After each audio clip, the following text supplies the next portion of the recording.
Everyone in this video was one of history's worst people. Nothing you hear next changes that.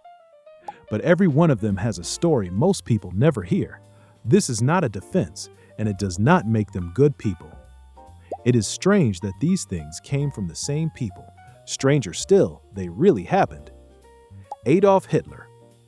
Adolf Hitler called himself Der Führer, German for the leader. The Holocaust was his plan to systematically destroy Europe's Jewish population. Auschwitz alone could murder up to 6,000 people a day in gas chambers. Over 6 years, 6 million Jews were murdered by gas, shootings, and starvation. Roma people, disabled people, gay people, Soviet prisoners of war, and political opponents were targeted too, about 11 million people in all. More than 70 million people died in the war Hitler unleashed. Then, after he took power, something quiet happened in Germany. In 1933, the Nazi government passed one of the world's most comprehensive animal protection laws. It banned animal experiments without anesthesia and regulated animals in zoos, circuses, fishing, and transport. For its time, the system was remarkably advanced. The explanation was in Nazi ideology, blood and soil, the idea that Germans and nature were one. Hitler and other Nazi leaders treated nature and animals as pure and sacred. That same logic fed racial murder. Animals were pure, while the people Nazis labeled inferior were supposedly pollution. Animal protection and genocide were not contradictions inside that warped worldview. They were two results of the same idea. The anti-smoking campaign came from the same obsession. Hitler had quit smoking and called it the enemy of humanity. Nazi Germany restricted smoking in public places, discouraged it among soldiers, and taught pregnant women not to smoke. In 1939, Nazi researchers demonstrated a statistical link between smoking and lung cancer. Wernher von Braun. On July 20, 1969, Neil Armstrong stepped onto the moon. About 600 million people watched.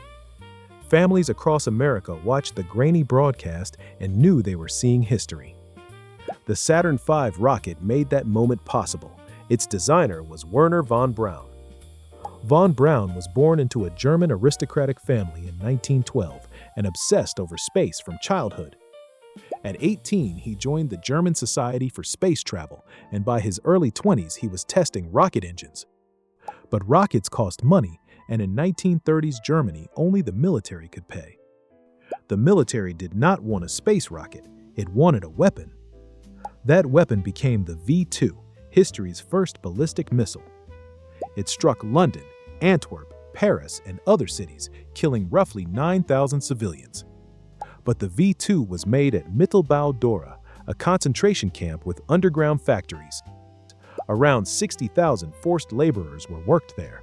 About 20,000 died. More than twice as many people died making the V-2 as died from its attacks. Von Braun visited the site himself.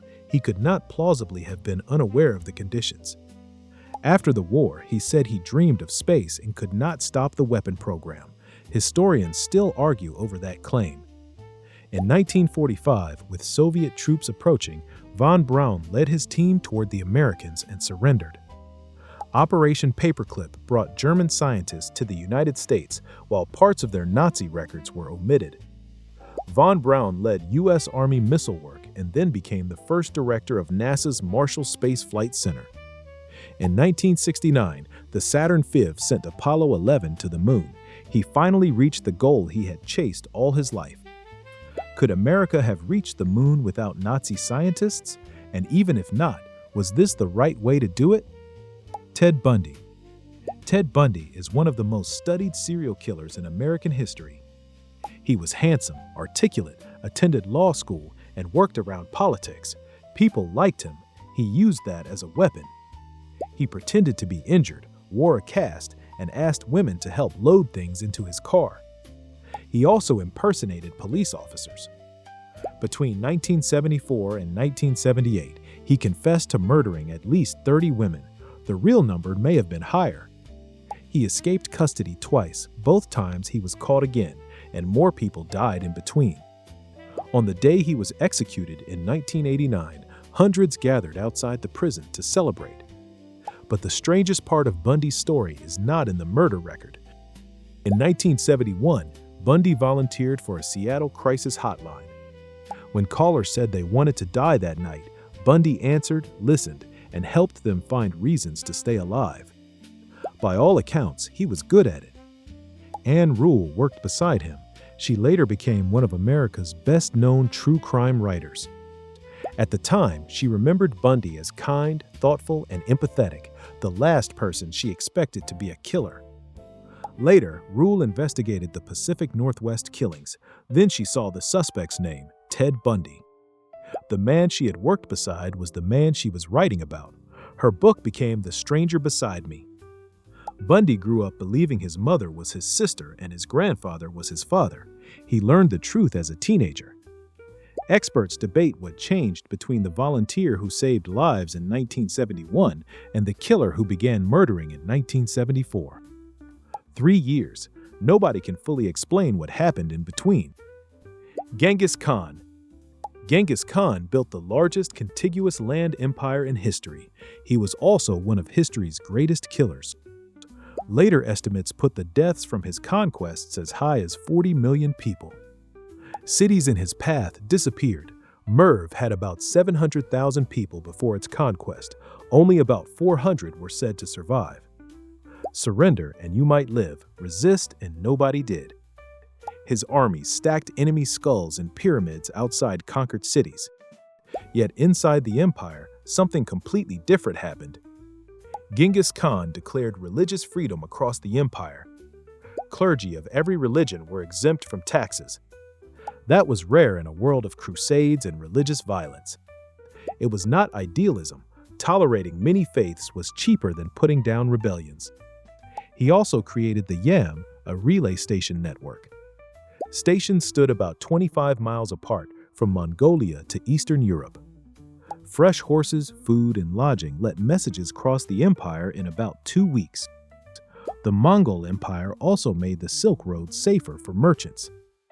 Merchants could travel from Beijing to Rome with far less fear of bandits. Marco Polo reached China through that safer route. Genghis Khan killed on a terrifying scale while building one of history's most connected worlds. Fidel Castro. Fidel Castro ruled Cuba as a dictator for 49 years. Opponents were executed, political prisoners spent years in prison, and gay people were sent to forced labor camps. Tens of thousands trying to escape Cuba drowned in the Florida Straits. The frequently repeated figure is 638 CIA assassination attempts against Castro, though the exact count is disputed. But millions of people around the world regained their sight because of him, literally. In 2004, Castro and Hugo Chavez launched Operation Miracle, offering free cataract surgery in poor countries. Cuban doctors went to 34 countries. By 2019, more than 4 million people had regained their sight through the program. People who had lived blind because they had no money or no hospital could see again after one operation. During the 2014 Ebola outbreak in West Africa, Cuba sent the first and largest medical contingent. In 1999, Castro founded the Latin American School of Medicine in Havana, educating more than 30,000 students from over 100 countries for free. Medical diplomacy was part of the answer. Operation Miracle was tied to an exchange for Venezuelan oil. But Cuba also maintained free healthcare at home, even when the embargo caused medicine shortages. A dictator who repressed his own people helped some of the world's poorest people see again. Benito Mussolini. Benito Mussolini created fascism. Hitler publicly called him the political leader he admired most. When he invaded Ethiopia in 1935, hundreds of thousands of people, including civilians, were killed. Chemical weapons were used against civilians. In 1938, racial laws stripped Italian Jews of citizenship. In April 1945, partisans captured and shot Mussolini. His body was hung upside down in a Milan square. That is usually where history books stop, but they skip 2 stories. First, the Pontine Marshes, south of Rome. For 2,000 years, malaria made the land almost impossible to live on. Julius Caesar and Napoleon both failed to reclaim it. Between 1928 and 1935, Mussolini's government drained the marshes with canals, pumps, and redirected rivers. It turned the land into farmland and built the city of Latina. The project contributed to the near disappearance of malaria in central Italy. Julius Caesar could not do it. Napoleon could not do it. Mussolini did. Second, Mussolini's anti-mafia campaign in Sicily. The Sicilian mafia was so powerful that police and politicians could barely touch it. Mussolini appointed Cesare Mori as police chief and gave him virtually unlimited power. Mori arrested thousands of mafia members, and Cosa Nostra largely stopped functioning as an organization. Then the mafia returned in 1943, when Allied forces landed in Sicily and U.S. intelligence worked with mafia bosses. A fascist dictator drained a 2,000-year problem and crushed the mafia. The Allies who defeated him helped revive it. Pablo Escobar. Pablo Escobar was the most famous drug lord in history. At its height, the Medellin cartel was often said to control as much as 80% of the world's cocaine supply. Escobar made billions. His method was plata o plomo, take the money or get killed. Judges, police chiefs, and presidential candidates were all targets. In 1989, a bomb destroyed Avianca Flight 203. All 110 people aboard died, while the intended target was not even on the plane. Medellin's homicide rate reached 381 per 100,000 people. Colombia nearly stopped functioning around one man. In 1993, Escobar died in a gun battle with Colombian police on the roof of a hideout. But in Medellin's poorest neighborhoods, people remembered him very differently. Escobar built hundreds of houses and gave them away. He built soccer fields, schools, and streetlights. One neighborhood is still called Barrio Pablo Escobar. Some people still bring flowers to his grave. He knew poverty firsthand, but his charity also made poor residents hide him from police. It was a human shield. No one can say whether the charity was sincere or calculated. It was probably both. Saddam Hussein. Saddam Hussein ruled Iraq as a dictator for 24 years. On March 16, 1988, Iraqi forces used nerve agents and mustard gas on the Kurdish town of Halabja. Before residents could escape, 5,000 people were dead and 10,000 were injured. Opponents were tortured and executed. Saddam invaded Iran, then Kuwait, and was captured after the 2003 U.S.-led invasion. Iraq hanged him in 2006. But some Iraqis born in the 1970s remember his early rule differently. Saddam poured oil income into huge social programs. In 1977, he launched a national literacy campaign. Thousands of education centers opened. Attendance was mandatory and refusal was punished, but illiteracy fell sharply. In 1982, UNESCO awarded Iraq's campaign the Nadezhda Krupskaya Prize. He also introduced free healthcare and built hospitals and medical schools. In the oil-rich 1970s, Iraq had one of the Arab world's most developed medical systems. Women could vote, work, own property, and seek divorce. The hijab was optional. Under the secular Ba'ath Party, Iraq was then one of the region's stronger legal settings for women's rights, and churches operated freely. The Ba'ath Party saw educated, healthy people as necessary for a strong state. Then the Iran-Iraq war drained the money, the economy collapsed, and rule by fear hardened. Osama bin Laden. Osama bin Laden was the architect of the September 11th attacks. On September 11, 2001, 4 civilian airliners were hijacked. Both World Trade Center towers collapsed. The Pentagon was attacked. 2,977 people were killed, and the whole world watched it unfold in real time. He founded al-Qaeda and organized attacks including the 1998 U.S. embassy bombings in Kenya and Tanzania. He also organized the 2000 suicide attack on the USS Cole. The U.S. put a $25 million bounty on him. For 10 years, he disappeared. In May 2011, a U.S. Navy SEAL team entered his compound in Abbottabad and killed him. But late in his life, bin Laden became fixated on one subject: climate change. In 2010, he released an audio message that was almost entirely about global warming. He accused the United States of destroying the planet through carbon emissions and cited Pakistan's floods as evidence. He urged people to support leaders with real climate policies and argued that capitalism had to change. When U.S. forces raided his compound, they found climate and environmental documents among his personal materials. Al Capone.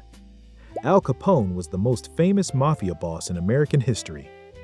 In 1920 Chicago, bootlegging, prostitution, and gambling made him tens of millions of dollars a year. He eliminated rival gangs. On Valentine's Day 1929, Capone's men dressed as police officers and lined up 7 members of Bugs Moran's gang inside a garage. Then they executed them. Capone was in Palm Beach, Florida, protected by an alibi arranged in advance. Capone loved the press and called himself a businessman. I just gave people what they wanted. Which is one way to describe it, if you ignore all the bodies. In 1920, Prohibition made the manufacture, sale, and transport of alcohol illegal. Alcohol did not disappear. People still wanted to drink, and Capone supplied the demand. Then the stock market crashed in October 1929. The Great Depression began. Chicago's unemployment rate passed 25%. People who could not find food filled the streets. The federal government and Chicago City Hall could not handle the crisis. In 1930, Capone opened a soup kitchen downtown. It served free breakfast, lunch, and dinner every day. Thousands lined up daily. The kitchen also gave out clothes and shoes, and Capone paid the bills. Contemporary accounts said one soup kitchen fed more people than Chicago's entire city relief program. The hands tied to 7 executions on Valentine's Day also ladled soup for thousands. History does not become cleaner just because the story gets stranger. Subscribe if you want more of the parts that do not fit neatly in the textbook.